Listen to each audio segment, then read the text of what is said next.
Money can enter your life and disappear so fast that you stop calling it a pattern and start calling it bad luck. You get paid, and before you can feel relief, the money is already assigned, reduced, delayed, or gone. You tell yourself the timing was wrong.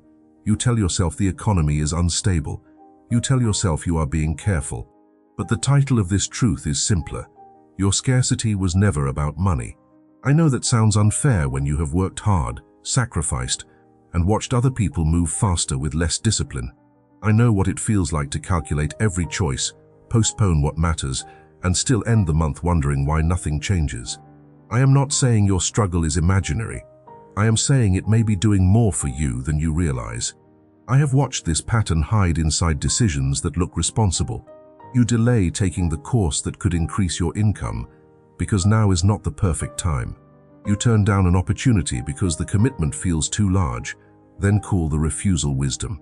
You save money for an emergency, but never let any part of it improve your actual life. You stay underpaid because asking for more might make people question whether you are worth it. You keep your plans private so no one can expect results from you. You say you want expansion, but structure your days around avoiding the exposure that expansion would require. I recognize this because I have done it. I have confused staying small with staying safe. I have called hesitation maturity because that sounded better than admitting I was protecting myself. So let me ask you the question most people avoid. What would you have to risk losing if money stopped being missing from your life? Not what would you buy, not where would you travel. What would you have to risk losing? Would you lose the right to say you are not ready? Would you lose the protection of being underestimated? Would you have to disappoint people who are comfortable with the version of you that asks for less? Would you have to become visible enough to be judged, challenged, envied, or held accountable? Money does not only create options, it removes excuses. It changes relationships. It makes hidden decisions unavoidable. Sometimes the fear is not that money will leave. Sometimes the fear is that it will stay long enough to require a different identity from you. Some people swear they want money while quietly protecting every reason to stay without it. That pattern has a name. I will show you what it is, but not yet. First, I want you to notice what happens inside you when you imagine having more than enough and no immediate crisis to solve. Do you feel relief, or does your mind instantly create a new danger? Do you picture freedom, or do you hear the voices of people who might say you changed? I am not here to blame you for building protection where you once needed it. I am here because protection can outlive the danger that created it. By the end of this, you will recognize exactly what scarcity has been guarding in you, and why letting go of the lack can feel more threatening than surviving inside it. There is a particular kind of exhaustion that comes from trying to earn your way out of a pattern that keeps rebuilding itself. You work harder, become more disciplined, cut more expenses, and promise yourself that this month will be different. For a few days, maybe it is. Then something happens. A bill appears. An opportunity feels too risky. A necessary purchase becomes another delay. You get close enough to imagine relief, but not close enough to trust it. I know the quiet shame that can grow there. You begin to wonder whether everyone else received an instruction manual you somehow missed. You watch people with less experience ask for more, move faster, and recover from mistakes you would never allow yourself to make. Meanwhile, you keep proving that you are responsible. You pay what must be paid. You prepare for every possible problem. You rarely ask for help. And still, your life feels permanently one step away from opening. That, almost, becomes its own identity. You are almost stable, almost ready, almost confident enough to act, almost allowed to want more without explaining why. I once knew a freelance designer named Maya who had built her business from a folding desk in the corner of a small apartment. She was 38, talented, reliable, and so careful with money that she tracked every subscription in a spreadsheet. For 6 years, she accepted small projects, delivered more than clients paid for, and kept her rates low enough that no one could accuse her of charging too much. Then a regional company offered her a 12-month contract that would nearly double her annual income. The work was real. The client was legitimate. The first payment was guaranteed. But accepting it would mean hiring part-time support, setting stricter deadlines, and telling several long-term clients that she could no longer respond at midnight. Maya spent 4 days studying the proposal. She calculated taxes, software costs, payroll, and every possible scenario in which the contract might end early. On the 5th day, she declined. She said the expansion was too sudden. She said the economy was unpredictable. She said she was protecting what she had built. 2 months later, she admitted something that changed the way I understood financial resistance. She had not been afraid the contract would fail. She had been afraid it would work. Because if it worked, she could no longer hide behind being overlooked. She would have to lead someone instead of doing everything herself. She would have to send invoices without apologizing, enforce boundaries without softening them, and let dissatisfied people misunderstand her. Success would expose the parts of her life that scarcity had kept comfortably invisible. Her family might begin asking for money. Her old clients might call her arrogant. Her friends might compare their progress to hers. And she would have to face a question more uncomfortable than any spreadsheet. What if she had been capable of more for years? This is where resistance often disguises itself as prudence. Real prudence studies the risk and prepares a response. Fear studies the risk until movement becomes impossible. Real prudence asks, what would make this decision sustainable? Fear asks, what explanation will protect me from having to decide? The difference is not whether you feel uncertain. The difference is what your uncertainty is allowed to control. Maya had numbers, contracts, and options. What she did not have was permission inside herself to become someone whose decisions affected other people. So she called retreat responsibility, because responsibility sounded respectable. It did not sound like hiding. I am not telling you this so you will judge every cautious decision or force yourself into reckless choices. Some opportunities are wrong. Some risks are poorly timed. Some financial boundaries are necessary. But before you call your next refusal wisdom, listen to the language you use around it. Are you protecting your resources or protecting yourself from being seen using them? Are you waiting for better information or waiting for a future version of you who never feels exposed? What do you postpone even when the numbers make sense? Which doors do you close before anyone can expect you to walk through them? I know how painful it is to realize that the cage was not built only by circumstances. Sometimes we reinforce it with reasonable explanations because those explanations help us keep our dignity. That does not make you weak. It means you adapted. It means there was once a reason to believe that wanting more could cost you belonging, peace, or love. But an old adaptation can become a new limitation. And the moment you see that, the problem changes. You are no longer only asking why money keeps slipping away. You begin asking what part of you has been safer when it does. The pattern has a name, even if no one ever taught you how to recognize it. Protective scarcity. It is the habit of keeping your financial life small enough that nothing larger can demand a new version of you. It does not always look dramatic. Sometimes it looks like delaying a price increase until you feel more qualified. Sometimes it looks like spending hours comparing options so you never have to choose one. Sometimes it looks like accepting work you resent because familiar strain feels safer than unfamiliar authority. I have lived inside that logic. I told myself I was avoiding disappointment when I was really avoiding visibility. I said I was protecting stability, while arranging my life so stability could never fully arrive. Protective scarcity gives you an explanation for why you have not moved, and that explanation can become more valuable than movement itself. As long as money is missing, you can keep saying the real you has not had a fair chance yet. You can preserve the fantasy of what you might become without entering the conditions that would test it.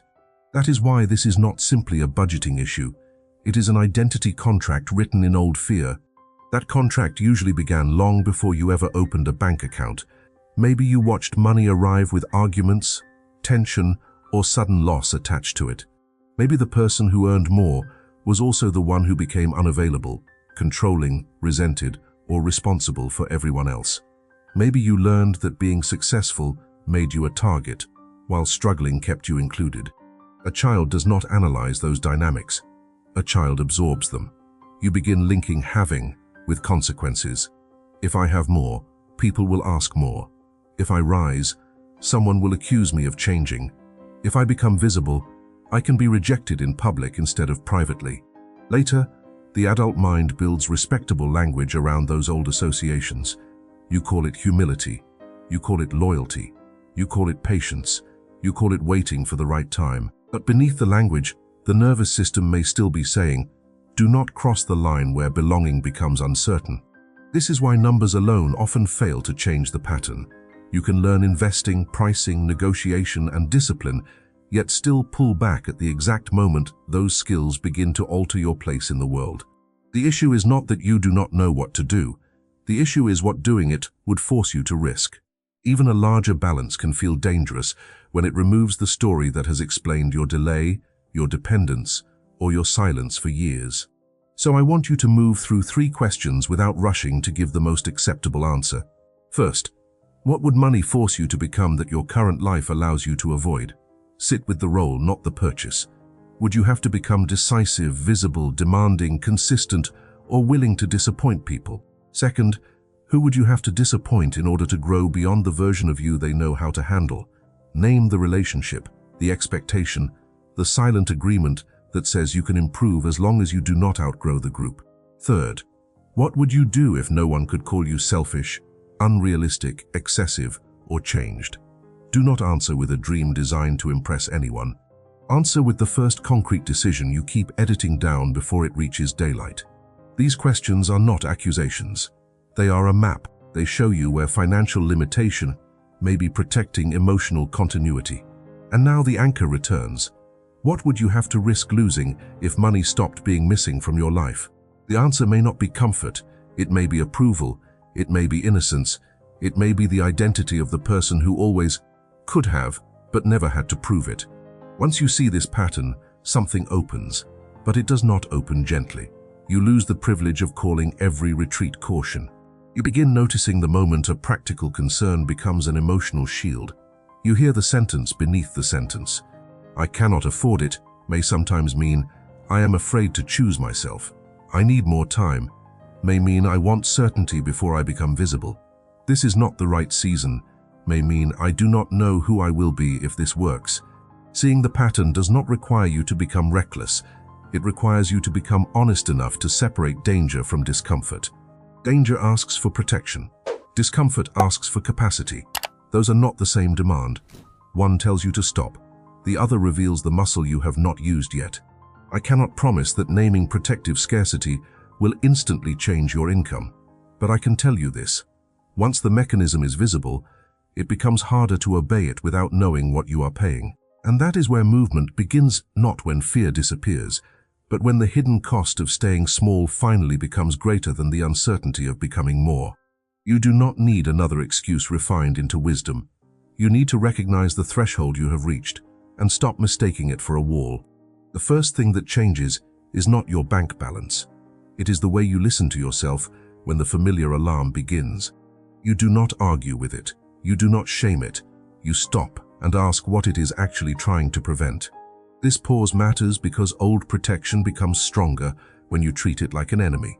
I learned that I could not build a larger life by attacking the part of me that had once kept me steady. I had to understand its timing.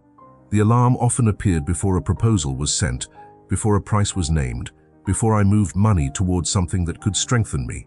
It arrived disguised as intelligence. It said, "Wait one more week." It said, "Do not make anyone uncomfortable." It said, "You can do this later, when you are more certain." So I began answering differently. I stopped asking whether I felt completely ready, because complete readiness was the condition that kept me frozen. I asked whether the choice was supported by evidence, aligned with what I wanted, and survivable if it did not unfold perfectly. That is the difference between wisdom and a protective reaction. Wisdom does not guarantee comfort. It creates a structure for movement. A protective reaction demands that every possible consequence be controlled before you begin. Imagine you are offered a role that pays more, but requires you to negotiate the terms yourself. Wisdom reviews the workload, studies the contract, calculates the tax impact, and asks for the conditions you need. The old pattern spends 3 nights imagining how the other person might judge your request, then accepts less to avoid tension. Or imagine you have saved enough to replace the equipment that limits your work.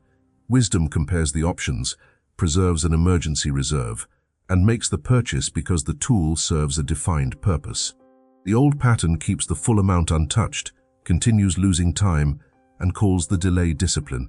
Both responses may look careful from the outside, Only one is designed to support your future. The other is designed to prevent a moment of exposure. The question is not whether you are cautious. The question is what your caution is serving. I remember making one decision that seemed financially ordinary, but felt like a private rebellion. I raised my price without asking anyone whether I had earned the right. I did not survey friends who were accustomed to my old rate. I did not send a long explanation to soften the change. I reviewed the value of the work, the demand on my time, the actual cost of delivering well, and I named the number. My hands were tense when I sent it.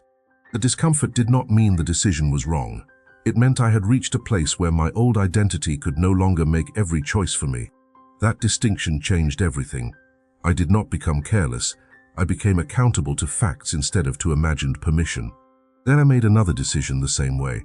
I declined work that consumed more than it returned. I moved a small, fixed percentage of each payment toward expansion instead of waiting to see what remained. I gave money a direction before anxiety could assign it another emergency. None of those actions transformed my life overnight. They did something more important first. They taught me that I could survive the feeling of choosing myself. This is how the new perspective is installed, not through one dramatic leap, but through decisions that stop confirming the old story. You choose a number based on value instead of anticipated rejection. You invest in capacity instead of worshipping the balance as proof that nothing can touch you. You let someone be disappointed without turning their disappointment into a verdict on your character. Then the internal ground begins to shift. You realize that having more does not automatically make you responsible for rescuing everyone. Growth does not require betrayal. Visibility does not cancel humility. A boundary does not make you cruel. Money becomes less like a test of whether you deserve safety and more like a tool that reveals what you are willing to build. The more honestly you use it, the less power the old excuses have. You stop waiting for permission that was never coming. You stop calling self-abandonment generosity. You stop shrinking the decision until nobody can object to it. And slowly, the life you said you wanted stops being a fantasy you protect from reality. It becomes a series of choices you are finally willing to make. Scarcity was never only the absence of money. It was the shelter I built when I did not yet know how to survive being seen, expected, questioned, or changed. I can honor the reason I built it without pretending I still need to live inside it. That is the turning point. Not when every fear is gone. Not when every number is perfect. The turning point comes when I stop asking my old protection to design my future. I can be grateful for the version of me who learned to endure and still refused to let endurance become my highest ambition. I can admit that staying underpaid kept certain relationships uncomplicated. I can admit that postponing expansion protected me from discovering what I could actually carry. I can admit that being almost ready gave me a place to hide from the responsibility of becoming visible. Truth does not punish me for this. Truth releases me from repeating it. No more. Not again. Enough. I do not need to gamble my life to prove I am brave, and I do not need to reduce my life to prove I am responsible. I can study the risk and still move. I can make a decision before everyone understands it. I can let someone misunderstand my growth without abandoning it to make them comfortable. I am allowed to build structures that hold more. I am allowed to receive without immediately creating a crisis that explains where it went. I am allowed to keep what I earn, direct it with intention, and use it without guilt. This is not greed. It is stewardship without self-erasure. The moment I stop treating expansion like betrayal, money loses its role as the gatekeeper of my identity. It becomes information. It becomes leverage. It becomes a tool in hands that no longer need to apologize for existing. And now the seed from the beginning has an answer. The pattern was never laziness, bad luck, or a lack of desire. It was protective scarcity, the quiet arrangement that kept my world limited enough to remain emotionally familiar. But familiar is not the same as safe. Familiar can still drain years from me. Familiar can make survival look like virtue while possibility waits outside the frame. So I look directly at what the lack has been protecting. My place in the family, my excuse for delaying, my freedom from expectation, my right to remain underestimated. Then I decide which of those protections has become too expensive. I do not have to destroy my past to outgrow its rules. I only have to stop financing those rules with my future. This is the line I carry forward, not as an accusation, but as a final recognition. You are not poor in money. You are rich in reasons not to have it. And if this touched the place in you that has been quietly negotiating against your own expansion, do not rush past it. Stay here for one honest breath. Let the recognition settle before you turn it into another promise you forget tomorrow. Then walk with me beyond it. If you want more conversations that name what is really happening beneath the surface, tell me, because I want to keep building this path with you. Follow me here, and when the final screen appears, do not treat it as the end of a video. Treat it as the moment you stop looking away from the cost of your own protection. How much of your life have you already exchanged for the privilege of never having to answer what you would become if money finally stayed?